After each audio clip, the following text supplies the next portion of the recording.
WVEC-TV, plan. And here we go. This is Jeff Kincaid, ABC News.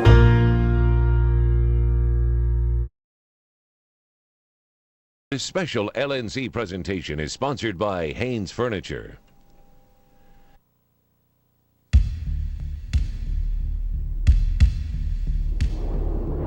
NATO is trying to do two things, and doing them successfully, I think. First of all, it's holding to the fundamental contract of NATO, which is defense of territory.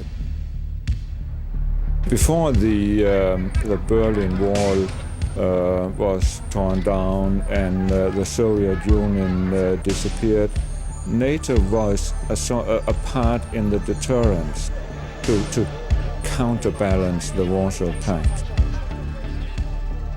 I think many Americans will think when I now say our security guarantee, they'll say yes, security guarantee. But for us, this was real life. It is inconceivable for a NATO nation to conduct aggressive action outside of the alliance as we know it.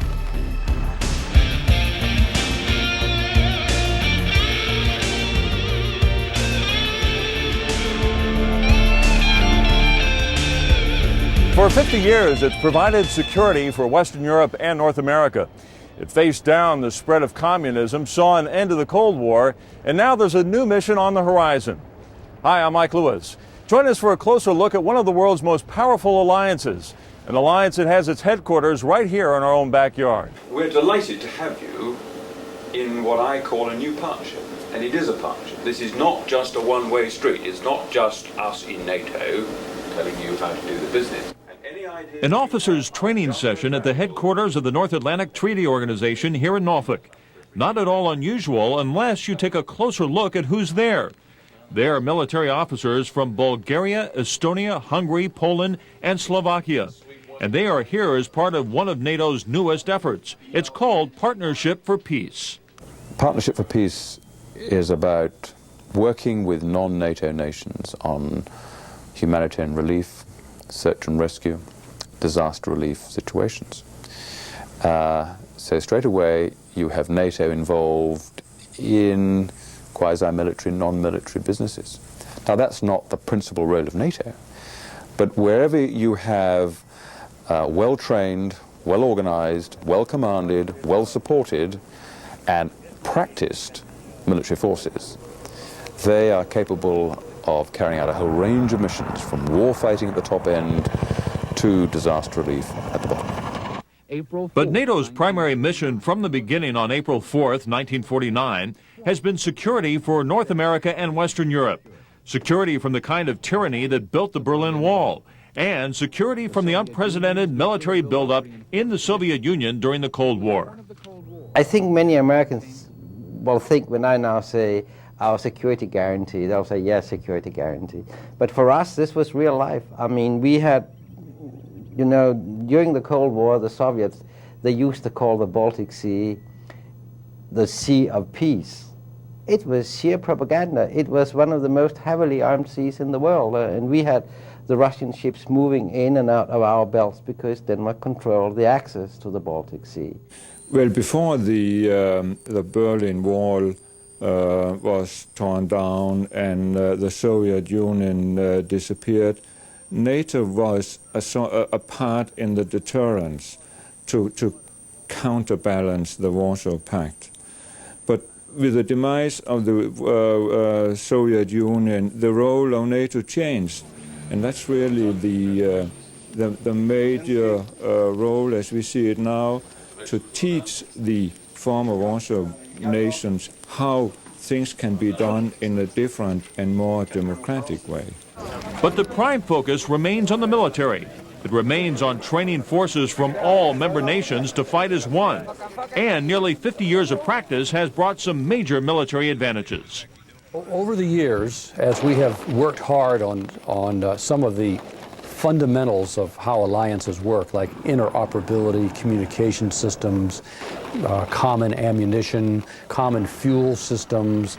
Every ship of every NATO nation can take fuel from each other. Every helicopter can land on everybody else's decks, and all these kinds of things has created a tremendous amount of interoperability among the nations. That has allowed the nations to then go out and do things like Desert Storm. Desert Storm, for example, was not a NATO operation, but I can assure you that all of the forces that were there used NATO procedures. And even after Desert Storm, we had to clean up all those mines in the Persian Gulf. The new NATO is, the prime aim of the new NATO is to promote cooperation between the nations, in particular in Europe, not just in the military field, but in the economic field as well, and in disaster relief, all sorts of international cooperation will be promoted through the new NATO. A new NATO, a new mission, and a new vision. That's coming up on LNC.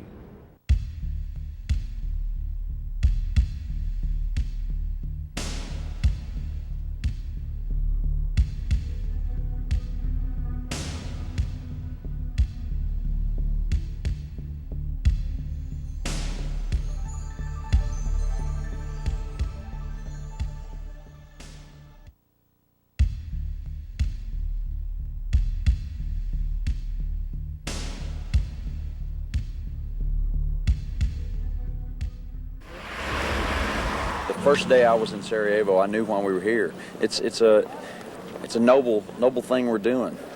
These people needed our help, and there's no death. The people are not dying anymore. Welcome to Bosnia, part of the new world facing the NATO alliance. In reality, it's a world that was largely born on a November night in 1989.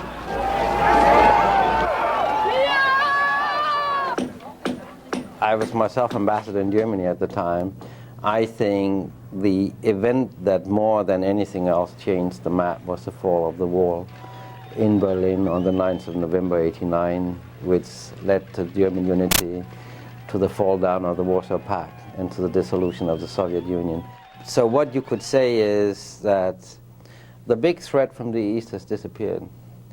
What we have come to realize, much to our chagrin, I would say, is that as long as communism was there, it dominated the countries where it ruled to such an extent that it also kept the lid on a lot of ethnic conflicts. And with communists gone, those ethnic conflicts have flared up. The best known of those conflicts, of course, is in Bosnia. Fighting between Serbs and Muslims would cost more than 200,000 lives and virtually destroy much of Bosnia and Croatia. By 1994, UN peacekeeping commanders requested and got approval for NATO airstrikes to stop the fighting. And by Christmas, NATO had taken over the task of keeping the peace.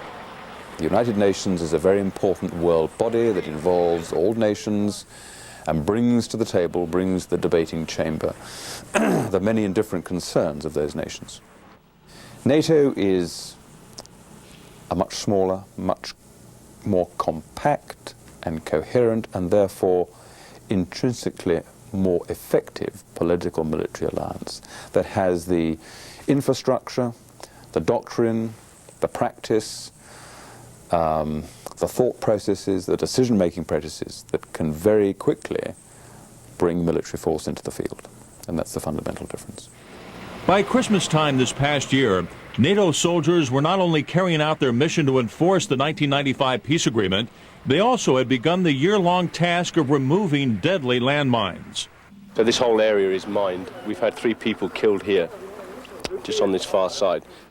And the task of rebuilding what years of warfare left behind. A team of Hungarian divers have taken it out of the water and putting it on the platform. Then the civilian company is going to come in and put it all back together, stone by stone, back to its original form. The mission also marks a number of firsts. NATO's first ever ground force operation, its first ever deployment outside NATO territory, and its first ever joint operation with non-NATO nations, including Russia. Does that signal a continuing trend of expansion? I don't know. I don't think anyone knows. NATO says the door will not be closed. It will remain open. And in the short term, Poland, Hungary, and the Czech Republic will join NATO next year. And like all new countries that come into NATO, and NATO has expanded 4 times since its beginning, those countries will take several years to begin to feel themselves fully integrated in every element of the NATO alliance. My crystal ball is not very good, and I don't trust other people who claim that their crystal balls are very good. My vision is very simple. I think that it's important that we arrange our security systems in NATO such that no matter what the challenge that we face, that NATO is the organization of choice. For the Poland, Hungary, and Czech Republic, the choice has been made. For policymakers, the discussions about opening alliance membership even wider are still going on. And for NATO commanders, the Joint Task Force training exercises and ongoing missions to places like Bosnia continue. And behind it all, the quest to define a new mission, using some very old principles. And we need it because we now have to do what the U.S. did for us, and we will be forever grateful for this, that the U.S., with its Marshall Plan and the offer of NATO, took us in 48 and 49. And now, with the Iron Curtain down, we have to do what the U.S. did for us in 48, 49, to those countries which were so unlucky to land on the wrong side of the Iron Curtain. This week, of course, marks Norfolk's annual International Azalea Festival. It's a celebration of NATO's home here in Hampton Roads. And here at the Norfolk Botanical Gardens, the festival is getting ready to honor one of NATO's member nations. We'll have that story next on LNC.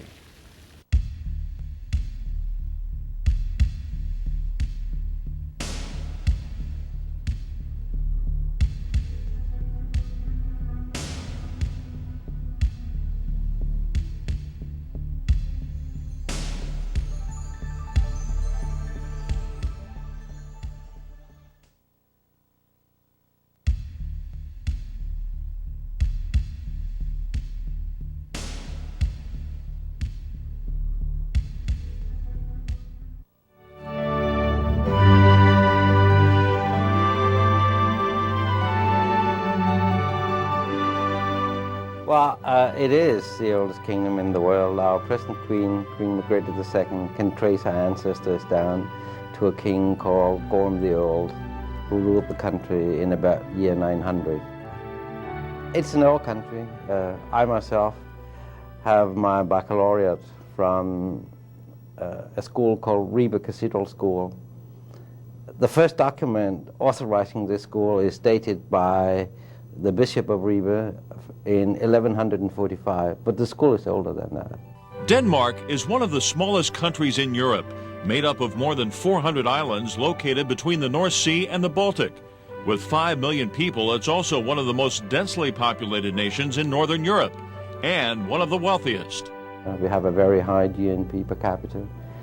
We were, when I was a kid, it was predominantly an agricultural country. Today it is a very modern, industrialized, high-tech country.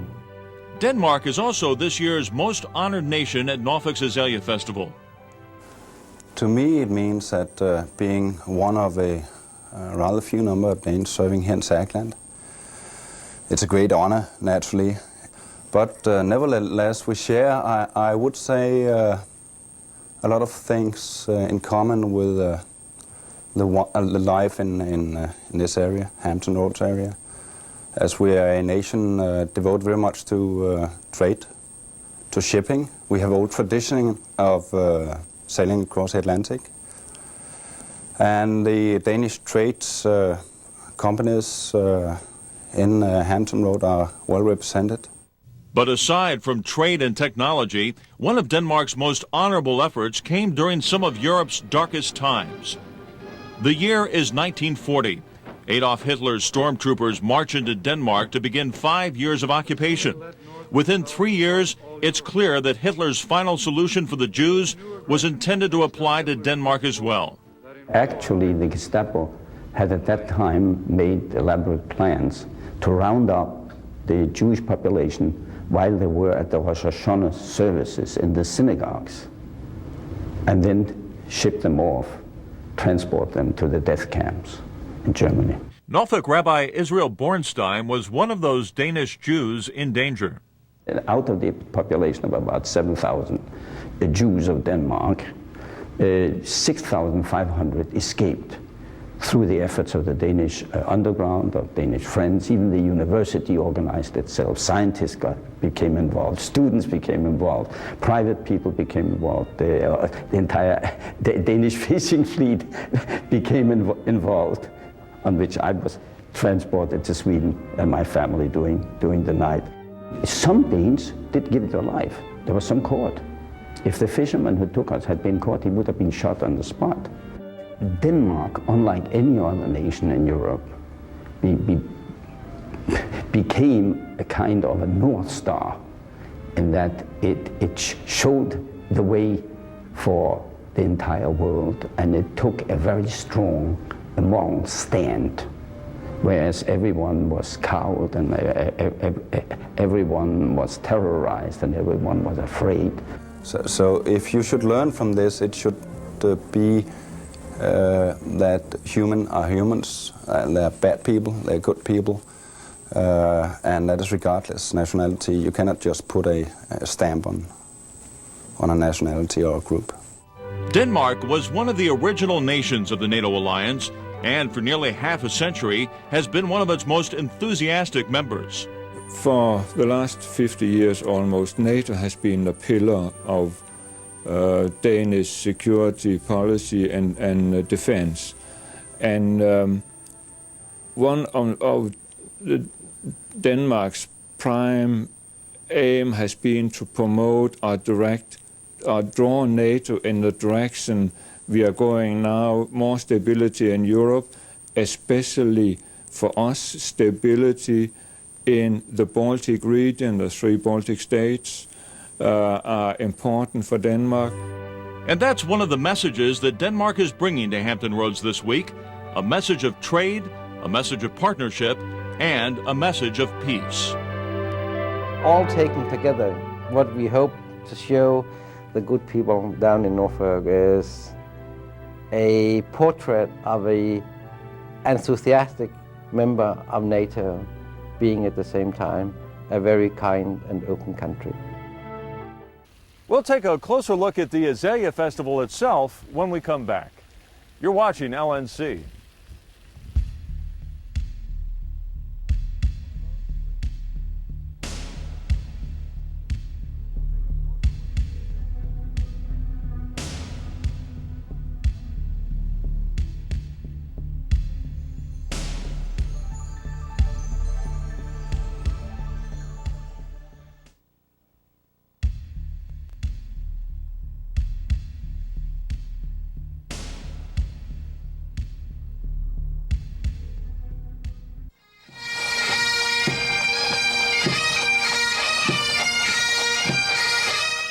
For much of the past week, Hampton Roads has been putting the final touches on this year's edition of the Azalea Festival. The Virginia International Tattoo at Scope is just one of the events lined up this weekend to showcase NATO and its member nations. But while the festival is in full swing this week, it actually kicked off months ago with the naming of this year's Azalea Festival Queen. Well, she is 24 years old. Her name is Helena Winter, and she's the daughter of the Admiral Danish Fleet, Rear Admiral Christian Winter, and he'll come here too with his wife and Helena's brother to naturally watch all this as private guests here in the town. For Hampton Roads natives, it's an annual festival. For Danes, it's much more. For me as a European, the parade. That's a unique experience. It's very impressive. It's nothing like we have in Europe. It's very American, and now I've been living here for 1.5 years, and naturally you sort of take in events like that are very different and very nice. By far, the most popular event is the air show at NAS Norfolk. Nearly 500,000 people are expected to take part in the spectacular that's headlined by the Navy's Blue Angels today and Sunday. The Azalea Festival is a wonderful historical event which reinforces once a year the linkages that the Norfolk military, and NATO have together. NATO is very happy and pleased to be in North America. Norfolk is a great home. The military is happy here. It's a great place to live. And this beautiful once-a-year celebration is a modest but a very, very solid way for us to remember that.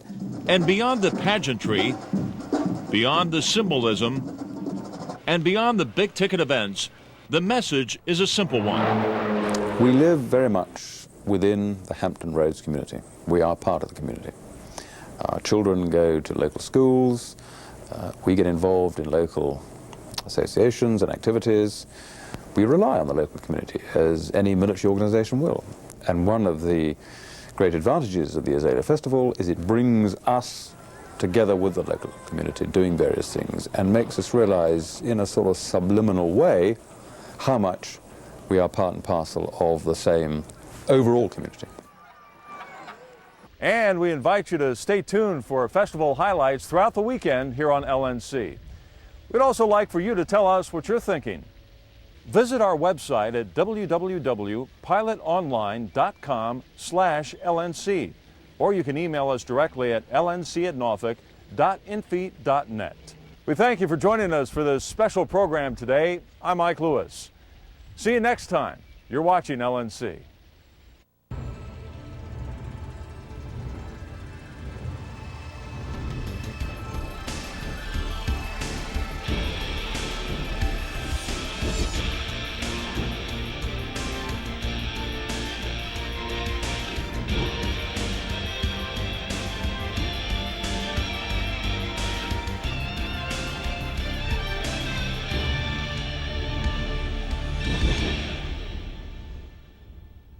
LNC's presentation of the NATO Alliance, 49 years, has been sponsored by Haynes Furniture.